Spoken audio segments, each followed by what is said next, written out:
In 1965, this tiny island was one of the poorest places on Earth. It had no army, no natural resources, not even enough fresh drinking water. Most of its people were packed into overcrowded slums, with open sewers running through the streets. When it was suddenly kicked out of Malaysia and forced to become independent, the world's experts were certain of one thing: this little country would collapse within months. But today, just look at it. Singapore is one of the single richest countries on the entire planet. Its citizens now earn more than people living in Britain, in Japan, even in the United States. A swamp full of slums transformed into a glittering city of the future. So the question that has fascinated economists for decades is simple. How on earth did this actually happen? And before we go further, I need you to really understand just how insane this transformation was, because numbers do not lie. Back in 1965, the average person in Singapore earned around $500 a year, barely enough to survive. Today, that same number is over $80,000. Let that sink in. That is not double. That is not 10 times. That is over 100 times richer. And it all happened inside a single human lifetime. Your grandfather could have watched the whole thing unfold. To understand the miracle, you have to understand one man.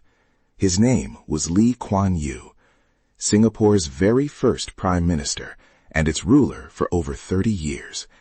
And he had one brutal, uncompromising belief that would change everything. He looked at his country, and he saw it had absolutely nothing. No oil, no gold, no farmland. And so he decided that if Singapore had no resources in the ground, then its only resource would have to be its people. He bet the entire future of the nation on the minds of its citizens. But make no mistake, in those early days, the situation was desperate. Riots broke out in the streets between different ethnic groups. Unemployment was crushing. Communist agitators were trying to tear the young country apart from the inside. Lee Kuan Yew later admitted that he would lie awake at night, terrified. He knew that one wrong move, one single mistake, and everything would come crashing down. Failure was not an abstract fear. It was knocking on the door. So he came up with a plan, and it was simple but absolutely ruthless. Step 1, invite the entire world to come and invest. Now at the time, this was considered madness. All across Asia and Africa, newly independent countries were doing the exact opposite. They were kicking out foreign companies, nationalizing industries, screaming about colonialism. But Lee Kuan Yew did something nobody expected. He rolled out the red carpet. He offered the world's biggest corporations a deal they simply could not refuse. Come to Singapore and you will get incredibly low taxes. You will get zero corruption. You will get total political stability and a workforce that is disciplined and hungry. And so they came. Companies like Texas Instruments, Hewlett-Packard, and General Electric. Money poured into the island like a flood, building factories, creating jobs, and pulling millions out of poverty almost overnight. But foreign money alone was not enough. Step 2 was even more important. Obsess over education. Lee Kuan Yew was completely fanatical about it.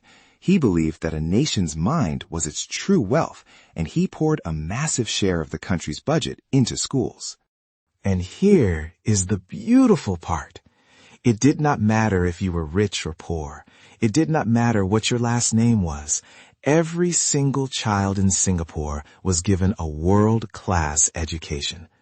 Out of the slums rose a brand new generation. Engineers, bankers, scientists, skilled workers, all built from scratch. If other nations had oil in the ground to make them rich, then Singapore decided that human talent would be its oil, and that oil would never, ever run dry.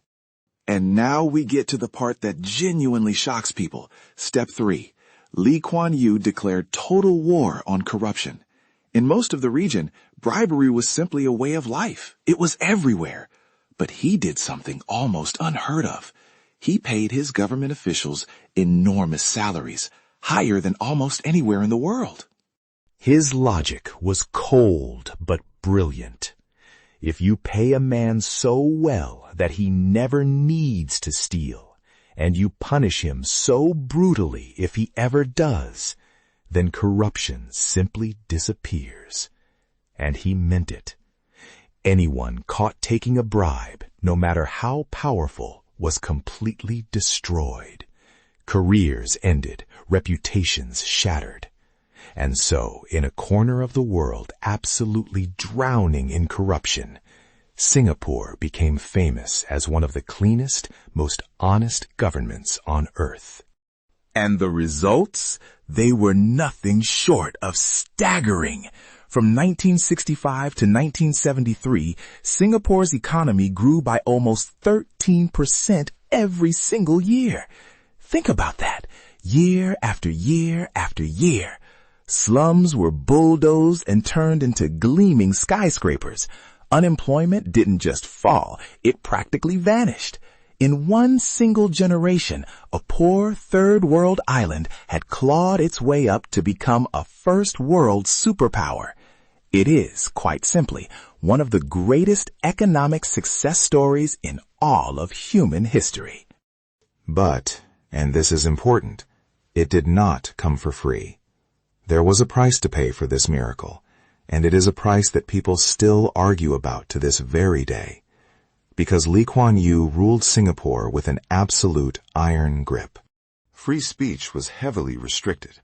The press was tightly controlled. Opposition politicians were often silenced or sued into oblivion. There were strict laws for absolutely everything, right down to famously banning chewing gum. Critics around the world called it soft authoritarianism, a country that traded its freedom for its wealth. But his supporters saw it very differently. They argued it was exactly the strong medicine that a tiny, fragile, deeply divided young nation needed just to survive its first few decades. And that is the real debate at the heart of Singapore. So what is the real lesson hidden inside the story of Singapore? It is this. A country's greatest wealth was never its oil or its gold or its land. Its greatest wealth is its vision, its discipline, and above all, its people. A tiny island that started with absolutely nothing became a giant for one simple reason. It flatly refused to accept that it was doomed. And maybe there is a lesson in that for all of us. If you enjoyed this story, do subscribe to Wealth of Nations, because next time we uncover another incredible tale of how a nation rose or fell. I will see you there.